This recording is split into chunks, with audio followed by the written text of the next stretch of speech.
আজ আমি আলোচনা করব মীন রাশির জাতক জাতিকাদের ক্ষেত্রে শনিদেব 15 তারিখে বকরি থেকে মার্গী গতিতে ফিরছেন বিকাল 5টা 11 মিনিটে।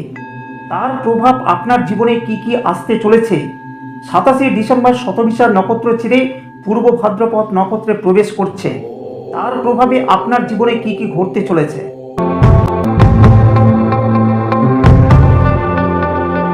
নমস্কার, আমি দেব অ্যাস্ট্রোলজার সুজিত। আমার ইউটিউব চ্যানেলে সবাইকে স্বাগত জানাই। আজ আমি এই পর্বে আলোচনা করব মীন রাশি বা মীন লগ্নের জাতক জাতিকাদের অত্যন্ত গুরুত্বপূর্ণ একটি বিষয় নিয়ে। সেটা হলো আগামী 15ই নভেম্বর 2024 শনি মহারাজ বকরি থেকে মার্গী হবেন এবং নক্ষত্রের পরিবর্তন হবে। এর ফলে আপনাদের জীবনে কি কি প্রভাব পড়বে সেটা নিয়ে আমি বিস্তারিত আলোচনা করব। বর্তমানে শনি মহারাজ অবস্থান করছেন শতভিসা নক্ষত্রে, অর্থাৎ রাহুর নক্ষত্রে। 27 ডিসেম্বর বৃহস্পতি নক্ষত্রে অবস্থান করবে, অর্থাৎ পূর্ব ভাদ্রপদ নক্ষত্রে অবস্থান হবে। 2025 সালে 25শে মার্চ কুম্ভ রাশি ছেড়ে মীন রাশিতে প্রবেশ করবে। নক্ষত্র এবং গ্রহের এই যে পরিবর্তন হচ্ছে, এর ফলে আপনাদের জীবনে কি কি প্রভাব পড়বে সেই নিয়ে আমি পুঙ্খানুপুঙ্খভাবে আলোচনা করব এবং এর পাশাপাশি মহা উপায় কী হবে সেটা নিয়েও এই ভিডিওটিতে আলোচনা করব। সেটা পালন করলে শনির কুপ্রভাব থেকে মুক্তি পাবেন এবং সফলতাকে নিয়ে আসতে পারবেন। তাই পুরো আলোচনাটি মন দিয়ে শেষ পর্যন্ত শুনবেন। আমার এই আলোচনা আপনার জন্মরাশি ও গ্রহদের গোচর ফলের উপর নির্ভর করে। তাই মূল আলোচনায় যাওয়ার আগে আমি বলবো, যারা এখনও পর্যন্ত আমার চ্যানেলটিকে সাবস্ক্রাইব করেননি তাদের অনুরোধ করব, প্লিজ সাবস্ক্রাইব করুন এবং অল নোটিফিকেশানটি ক্লিক করুন। আর ভিডিওটি শোনার আগে একটি লাইক দেবেন। আর যাদের ভাগ্যের দিক থেকে যে কোনো রকম সমস্যায় এসে থাকলে আমার বুকিং নাম্বারে কল করে বুকিং করুন। চলুন তাহলে, 15ই নভেম্বর শনি বকরি থেকে মার্গী হয়েছিল, তখন আপনার জন্মরাশি বা লগ্ন সাপেক্ষে গ্রহদের অবস্থান ঠিক এই রকম থাকবে। শনি এই দ্বাদশ স্থানে বকরি থেকে মার্গী হয়েছেন। এর ফল তাহলে কি কি হতে পারে। দ্বাদশ স্থান হলো ব্যয়ের স্থান। রাশিচক্রে 3টি অশুভ স্থান হলো ষষ্ঠ, অষ্টম এবং দ্বাদশ স্থান। দ্বাদশ স্থানকে দুঃস্থান বলা হয়। দ্বাদশ স্থান হসপিটালকে নির্দেশ করে, আবার দ্বাদশ স্থান থেকে রোগ মুক্তিকে নির্দেশ করে। দ্বাদশ স্থান ঋণকে নির্দেশ করে। দ্বাদশ স্থান বিদেশ যাত্রাকেও নির্দেশ করে। আবার দ্বাদশ স্থান ব্যয়কেও নির্দেশ করে। 12টি রাশির মধ্যে সবথেকে খারাপ প্রভাব আপনাদের জীবনে ঘটে চলেছে বা ঘটেছে। অর্থ জমা তো দূরের কথা, অর্থ খরচ করতে করতে ব্যাংক ব্যালেন্স একেবারেই ফাঁকা হয়ে গেছে। আবার কারো কারো ক্ষেত্রে ঋণ পর্যন্ত নিতে হয়েছে। কেউ কেউ আবার চড়া সুদে ঋণ পর্যন্ত নিয়ে ফেলেছেন। আপনি যে কাজটা করছেন সেখান থেকেও সফলতা পাচ্ছেন না। যারা বিদেশে কাজকর্ম করছেন অথবা এক্সপোর্ট ইম্পোর্টের ব্যবসার সাথে যুক্ত আছেন, তাদের ক্ষেত্রেও অনেক দিন ধরে খারাপ পরিস্থিতির মধ্যে দিয়ে যাচ্ছেন। এছাড়া স্বাস্থ্যের দিক থেকে তো অসুখ বিসুখ লেগেই আছে এবং পারিবারিক দিক থেকে নানা রকম সমস্যা লেগেই ছিল। নানা রকম সমস্যা আপনার ভাগ্যকে কলুষিত করছিল। কেউ আবার লোন নিতে চাইছিল কিন্তু লোন নিতে পারছিল না।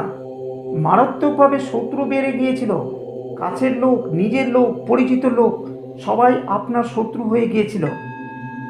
আপনি কাউকে বিশ্বাস করতে পারছিলেন না। নিজের ওপর থেকে বিশ্বাস হারিয়ে গেছে, উল্টে মানুষের ওপর থেকেও বিশ্বাস হারিয়ে ফেলেছেন। বিভিন্ন সম্পর্ক তলানিতে গিয়ে ঠেকেছে। সেটা প্রেম হতে পারে, পিতামাতার সাথে সম্পর্ক হতে পারে, স্বামী স্ত্রীর সম্পর্ক হতে পারে সন্তানের সাথে সম্পর্ক খারাপ এবং অফিসের কলিগদের সাথেও সম্পর্ক খারাপ হতে পারে। এইরকম সমস্যা দীর্ঘদিন থেকে ভোগ করে আছেন। আজ থেকে আপনারা শনি মার্গী হওয়ার ফলে ধীরে ধীরে শনির সুফল পেতে থাকবেন এবং প্রভাব বিস্তার করবেন। আপনার বর্তমানে যে সমস্যাগুলো চলছিল সেটা শনিদেব বকরি থাকার ফলে। বিগত দিনে যে যে সমস্যাগুলো ফেস করছিলেন, এই সমস্ত সমস্যা থেকে এবার পুরোপুরি মুক্তি পাবেন। শনির 3টে দৃষ্টি রয়েছে। সেই দৃষ্টিগুলো হলো তৃতীয়, সপ্তম দৃষ্টি ও দশম দৃষ্টি। প্রথমে আলোচনা করব তৃতীয় দৃষ্টি নিয়ে। শনিদেবের তৃতীয় দৃষ্টি পড়েছিল আপনার দ্বিতীয় ঘরের ওপর, অর্থাৎ মেষ রাশিতে। এখন শনি মার্গী হয়েছেন। এর ফলে আর্থিক দিক থেকে আপনার যা কিছু সমস্যা চলছিল দীর্ঘদিন থেকে, এবার সেই সমস্ত আর্থিক সমস্যা থেকে শনিদেব বের করে নিয়ে আসবে আপনাদের। এবার অর্থ রোজগারের নানা রকম পথ খুঁজে পাবেন। কথাবার্তা ভালো হবে, কথার মাধ্যমে মানুষের সাথে সম্পর্ক ভালো হতে দেখা যাবে। পারিবারিক দিক থেকে সম্পর্ক তৈরি হবে। এর পাশাপাশি আটকে থাকা অর্থ পুনরুদ্ধার হবে। সরকারের কাছ থেকে অর্থ পেতে পারেন। যারা দীর্ঘদিন থেকে সন্তান প্রাপ্তির জন্য চেষ্টা করছেন, ব্যর্থ হচ্ছেন সন্তান প্রাপ্তির ক্ষেত্রে, এবার সেই প্রাপ্তির যোগ তৈরি হবে। এবার আলোচনা করব শনির সপ্তম দৃষ্টি নিয়ে। শনিদেবের সপ্তম দৃষ্টি পড়েছে আপনার ষষ্ঠ ঘরের উপর, অর্থাৎ সিংহ রাশিতে। আর ষষ্ঠ স্থানে দৃষ্টি পড়ার কারণেই শত্রু বৃদ্ধি পেয়েছে। কম্পিটিটিভ পরীক্ষা সফল হতে পারছেন না। চাকরি চেষ্টা করেও চাকরি হচ্ছে না। কারো কারো চাকরি পর্যন্ত চলে গেছে। এই সমস্ত দিক থেকে আপনাকে শনিদেব ধীরে ধীরে পরিবর্তন দিতে থাকবে। কি কি পরিবর্তন আপনারা পাবেন? ঋণ মুক্তি হবে। যারা ঋণ নিতে চাইছেন তারা ঋণ পাবেন। এর পাশাপাশি শত্রুতা আপনার জীবন থেকে মুছে যাবে। কম্পিটিটিভ পরীক্ষাগুলোতে সফলতা আসবে। ইন্টারভিউতে সফলতা আসবে। রোগ মুক্তি ঘটবে। এবারে আলোচনা করব শনির দশম দৃষ্টি নিয়ে। শনিদেবের দশম দৃষ্টি পড়েছে আপনার নবম ঘরের উপর, অর্থাৎ বৃশ্চিক রাশিতে। সেই সময় শনিদেবের বক্রী অবস্থায় ছিল। এই জন্য ভাগ্য আপনাকে সাথ দিচ্ছিল না। পিতার সাথে সম্পর্ক খারাপ হয়ে গিয়েছিল। আপনার শারীরিক সমস্যা চলছিল। উচ্চশিক্ষায় বাধা আসছিল।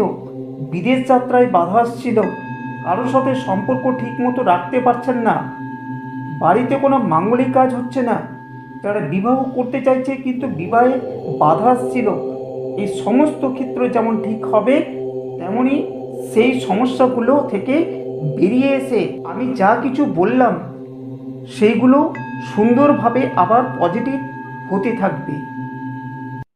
এবার কেউ আপনাকে আটকাতে পারবে না, কারণ নবম ভাব হলো আপনার ভাগ্যস্থান। অতএব পিতার কাছ থেকে আপনি অর্থ পাবেন।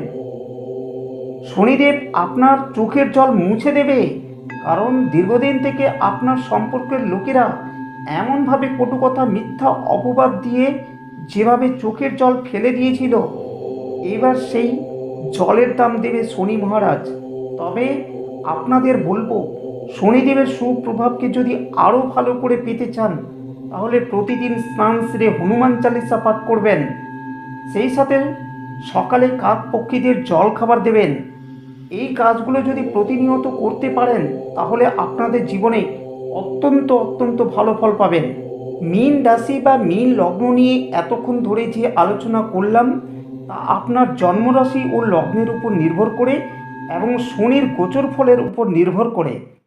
যারা আমার চ্যানেলটিকে এখনও পর্যন্ত সাবস্ক্রাইব করেননি তাদেরকে অনুরোধ করব, চ্যানেলটিকে এখনই সাবস্ক্রাইব করুন এবং বেল আইকনটি প্রেস করুন।